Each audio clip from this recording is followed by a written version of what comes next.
Hi, my name is Lyndon Marshall.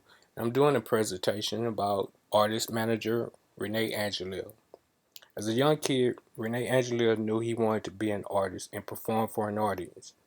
This was a passion he had after being exposed to music in his hometown, Montreal, Quebec. He began his singing career when he was a teenager, performing at local talent shows. Renee's passion for music led him to starting a singing group, Les Baronets, with a friend of his. They recorded albums and toured nearly 10 years before separating. This is when Renee began to take his management career seriously, although he managed other artists when he was in college.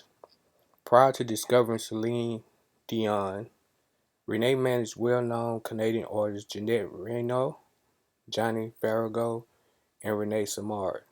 Of course, the most notable talent he's managed is that of Celine Dion, whom I mentioned Renee discovered. He discovered Celine Dion by way of Celine's brother, who sent him a recording of her when she was 12 years old. Celine is now one of the most successful artists in the world. Celine had the vocals to captivate any artist, and Renee realized he had to guide Celine's career from day one when he asked her mother's permission to work with her for 5 years. He used this resource to make Celine more marketable by getting her a language teacher to teach her English. He paid for Celine's dental cosmetics. With his experience in the music business, he became a mentor to Celine and managed her career as if it was his own. The goal was to make her an international superstar, and he was able to accomplish this with the influence he had in the industry after many years of working as a manager. What I found unique about Renee is that he never gave up on his dream to be in the music business. He walked away from college to follow his dream and had ups and downs in the business. For him to mortgage his house to invest in something he truly believed in and sacrificing 2 years of his life to develop his star makes him an extra special manager. Renee knew his artist, knew the market he was trying to penetrate, and he knew that it would take to reach that goal. He had attempted to get the U.S. market once before with Renee Simard.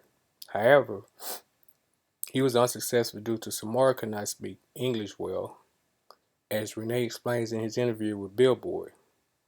His experience gave him insight on exactly what he needed to do for Celine Dion's career. Because he learned his lesson on how to identify the right market for his artists, he has been recognized by many organizations as one of the most successful managers in the music business. I must say, Renee's lesson learned is a takeaway for me because I realize how important it is to find that market for my artists if I plan on making money. Another lesson learned from me, if you believe in an artist, you must be willing to sacrifice as much time as necessary in order to build that brand you are responsible for. The last thing I learned is that when no one in the industry listens to my artist, I will make sure that he is still on the road, touring constantly.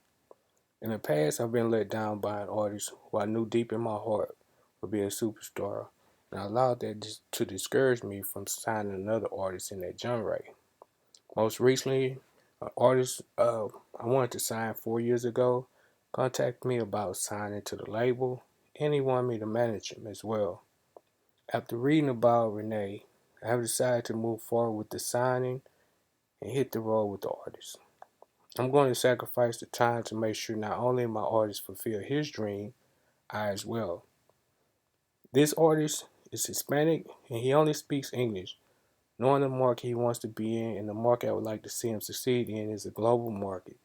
He and I have agreed that both of us will learn Spanish because this will allow us to distribute two versions of his album, one in English, the other in Spanish. If I was managing Celine Dion today, I would focus on getting her roles in movies and land an endorsement deal with upscale clothing lines or jewelers.